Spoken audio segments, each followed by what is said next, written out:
আমি বলতে চাচ্ছি আজকে আমাদের আয়োজিত অনুষ্ঠানটাই আমাদের লক্ষ্য। আমরা এই যে জুলাইয়ে যারা আত্মত্যাগ করে গেলেন, আমরা বাংলাদেশি, আমাদের দেশে আরেকটা মাস যুক্ত হলো, ইতিহাসে আরেকটা মাস যুক্ত হলো।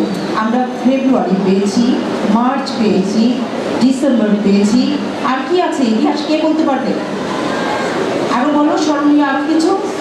আমরা নতুন করে পেলাম জুলাই, ত্যাগের আত্মত্যাগের একটা মাস জুলাই। আমি শিক্ষার্থীদের দৃষ্টি আকর্ষণ করেছি এজন্য, এই আত্মত্যাগ এবং কিছু পাওয়ার জন্য প্রধান একটা বৈশিষ্ট্য যেটা দরকার সেটা হচ্ছে ধৈর্য। আমি আমার শিক্ষার্থীদের একটু ধৈর্য হারা দিচ্ছি, তাই বলছি একটু ধৈর্যশীল হও। আমি শেষ বক্তা, অল্প কিছু বলেই আমি তোমাদেরকে দোয়া মাহফিলের ব্যবস্থা করে ছেড়ে দেব।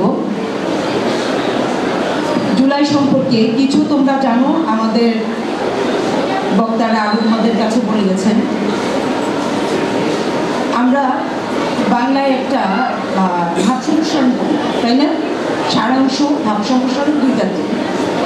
স্বাধীনতা অর্জন করার চেয়ে রক্ষা করা কঠিন, করি কি আমরা? তো এই যারাই আজকে জুলাইয়ে শুধু ছাত্র না, তরুণ ছাত্র বলা হয়েছে। এখন তরুণ আর ছাত্র বলতে কি আমরা শুধু ছাত্রদেরকেই বুঝবো? এই আত্মত্যাগে কি অন্য কারো সামিল ছিল না? আজকের বক্তব্যে আমাদের কাছে আরো কারা সামিল ছিল উঠে এসেছে। অতএব তারাই তরুণ, যারা তারুণ্য নিয়ে অন্যায়ের প্রতিবাদ করতে পারে তারাই তরুণ, এবং তোমরাও তরুণ। আমি তোমাদের কিছুদিন আগে যে গ্রাফিতে যে তোমরা লিখলে, ওটা আমার আসলে সবসময় চোখে ভাসে এবং মনেও নাড়া দেয়। কি বলতো, কয়েকদিন আগে যেটা করলে কি লিখেছ?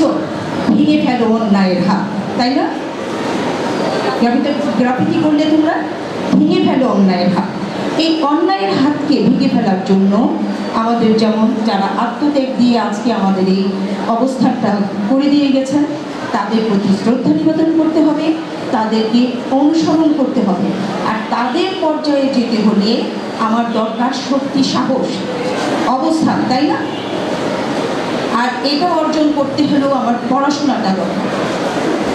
কখনো ভালো পড়াশোনা না করে আমরা ওই শক্তি সাহসটা অর্জন করতে পারবো না।